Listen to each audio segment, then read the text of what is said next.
Greetings! Anton here with our first 2024 H3VR Devlog. That's right, it's time to start yet another year. They just keep making more of these.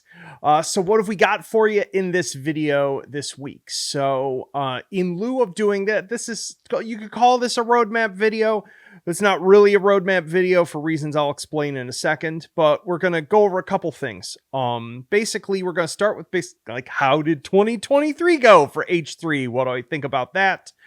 What we're going to be doing over the next month or so in the super near term. Talk about H3 as a whole and just sort of like the state of the project, the state of PC VR. Some stuff related to modding and the sort of situation with compatibility and things like that. And then what I'm actually planning to do in the coming year. Stuff related to this channel, H3, the project, and other stuff. So, topic one. Let's jump right in. So let's get the obvious thing out of the way first. I did not. If you go back and look at the roadmap video from a year ago, there's a whole bunch of things that I had laid down too that I didn't get to. And that happened for a number of reasons. One of which was that I was just very unreasonable about, I had unreasonable expectations of how much I could get done, given some health challenges that I've had, some of which have gotten better in the second half of the year, which is why Institution came together and actually took place. But the first half of this year was real rough for me. So that meant that Game Planner still isn't a thing yet. It's still just a bunch of like partially completed, cobbled together things and some in progress scenes. And I didn't get to a Meat Fortress update that I wanted, even though I've got a bunch of like great looking Meat Fortress guns, like almost ready to go in a scene. I just need to put those together so that I can put those in and get a take and hold character in, and just did not get to them. So, and obviously like Institution as a level grew in scope. Like the funny thing is that the original idea for that level was to make something actually only about the size of hallways, but just in a different configuration, make something more oriented towards competitive play that had a very like, tournament arena sort of vibe to it. And when I started doing, it'd get like touchy feely for a moment when I just started doing environment modeling again, like real environment modeling again for the first time. It really just sort of like reconnected me with the joy of making visual art, which I had not done like that in a long time. And so I sort of just followed my creative whims with it. The scope of the level grew, the size, the complexity, and really I came away from it finding out for the first time just how much work doing something that scale with that much unique architectural content at that fidelity takes. And the answer was months. I had originally imagined that doing another take and hold level would be like a 2-month endeavor, not like a 7-month endeavor, but them's the breaks. That's what's happened. I'm super proud of the result of it. I've loved watching you folks play it. And it brought take and hold to the level that I really wanted to. I got like that feeling of completion and satisfaction from that.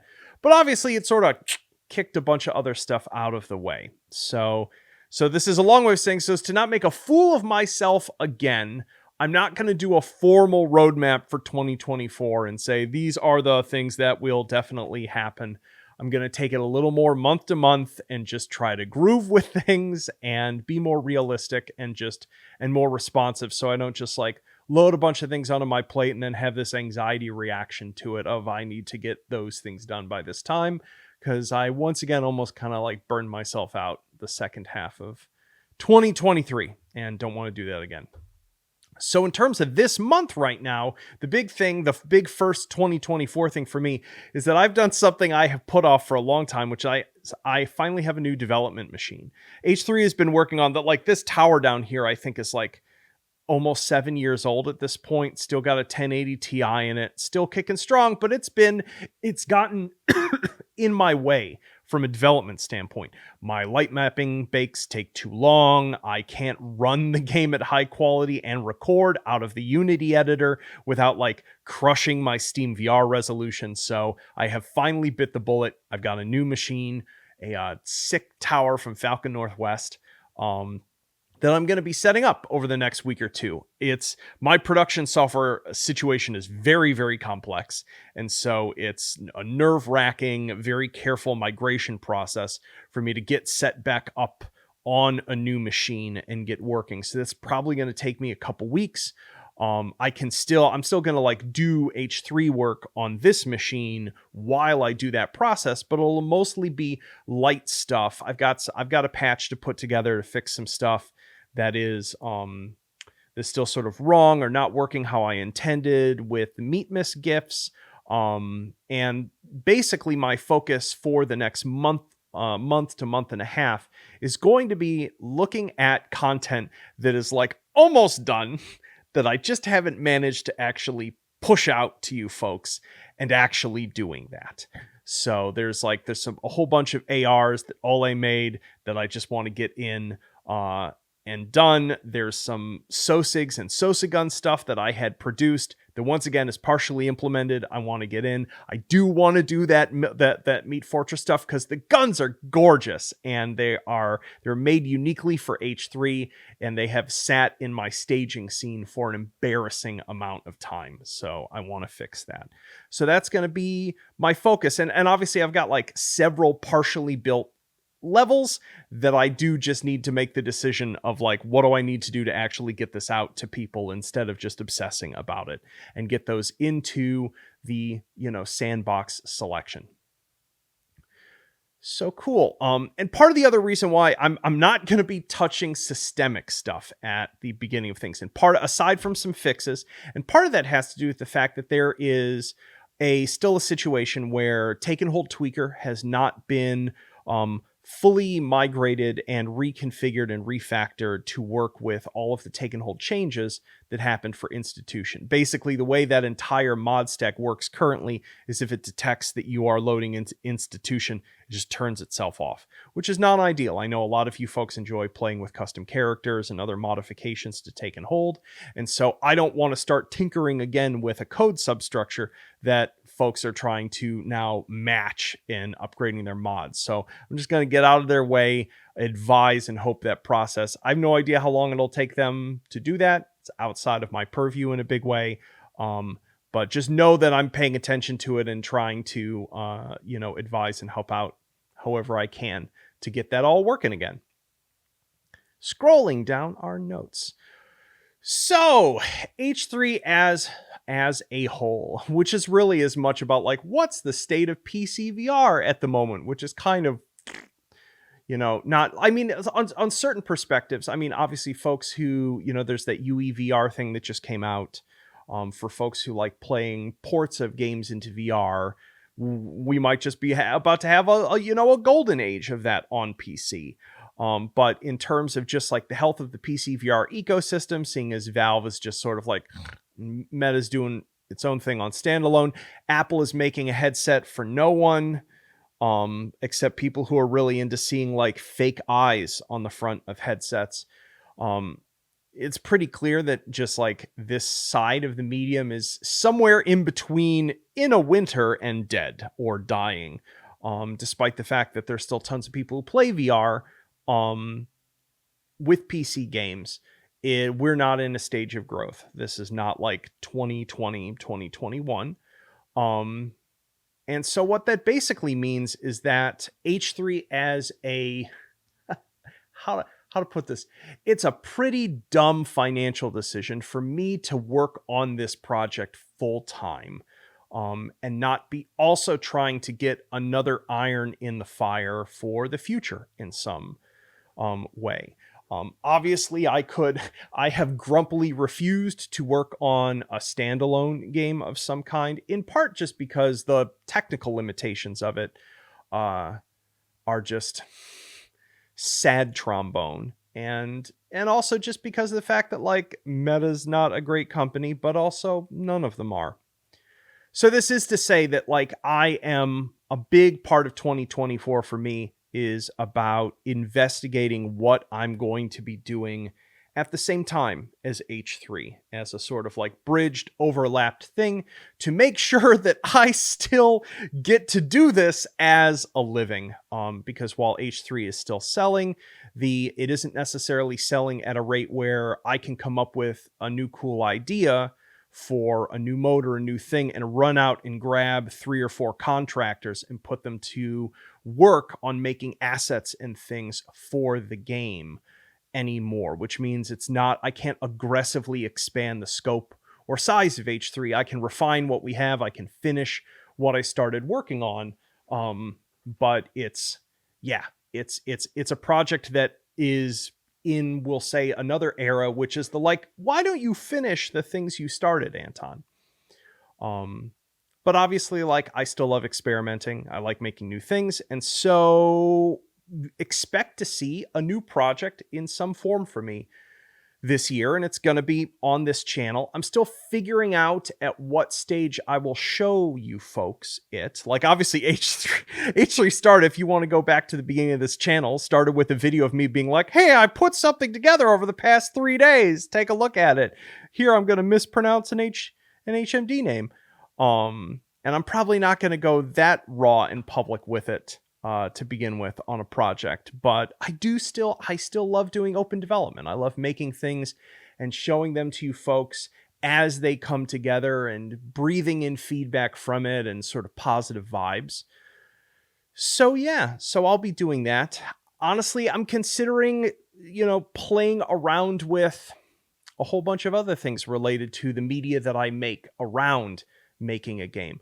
I've been kind of boomery and stuck in my ways with this YouTube channel in that, I make one video a week and it's 15 to 30 minutes long and it has exactly one format, and that's very comforting. But like, the algorithm of YouTube in 2023 is not what it was in 2016 and 2017. YouTube doesn't serve these devlog videos widely in the way that it used to. And just the pace of video production nowadays is like, if you don't have something out every 1 to 2 days, you just get nuked by the algorithm. So I'll probably start playing around with some YouTube short stuff. I might actually install TikTok on my phone. We'll see, but suffice to say that it's new year, new Anton. I'm gonna throw myself a little more into, you could call it the sort of like how to do things as a content creator remotely intelligently, instead of what I've been doing, which is just to do the same thing I've been doing for 7 years without changing. So don't worry, you will never see me making thumbnail videos with me going like, Dev does what with a wiener? But right up until that point, I should probably absorb some modern techniques in the way I go about doing this if I want to grow the audience and hopefully make another weird long game that I keep putting things into for 7 to 8 years like an idiot. Anywho, I think that's about it for this ramble. As I said, I just wanted to give you folks an idea of what I'm thinking. H3 is not going away. I still have a bunch of things that I want to do on it. But this is definitely I don't know. All of us here in the games industry, like especially indie games people, like if any of you follow the industry at all, know that it's been rough with the amount of layoffs that have been going out. Embracer bought up like a quarter of the industry and then just deleted a whole bunch of it after screwing up a big financial deal with the Saudis. And so it's sort of like all hands on deck kind of moment for a lot of gaming, whether you're up at AAA or whether you're an indie. There's a lot of people who are like, how am I gonna survive the next year or two or what have you? It's stormy weather ahead if you're in games, and we're set up. I'm super fortunate that we have this long-term successful product that still has a devoted and wonderful audience, like yourselves. But it's the sort of thing that we have to act tactically and carefully to stick around. And a component of that is probably going to be trying to diversify slightly a little bit how we make money other than keep please new users, keep please buying our 7.5 year old game. So yeah. So, and I hope whatever I come up with next remains interesting to you folks, and that you don't find it annoying if this channel becomes H3 and something else at the same time.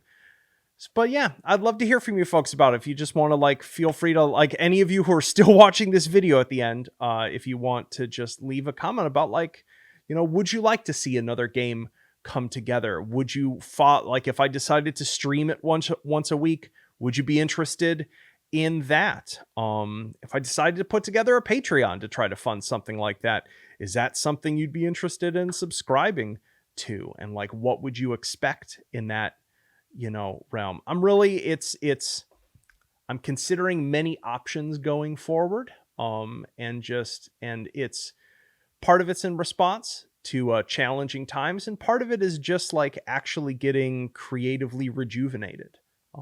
Actually, working on Institution got me reconnected with the joy of doing, like, a big release again, and just like making art again. And it has got me in a place as a creator of, like, maybe I need to widen my horizons a little bit.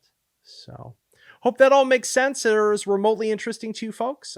Thanks for hanging around through Anton's incredibly long beginning of 2024 ramble. And next week, I'll probably have a new little toy or two to show you, along with a patch for H3 to get this year going. So hope you all have yourselves a wonderful weekend, and I'll see you soon. Peace.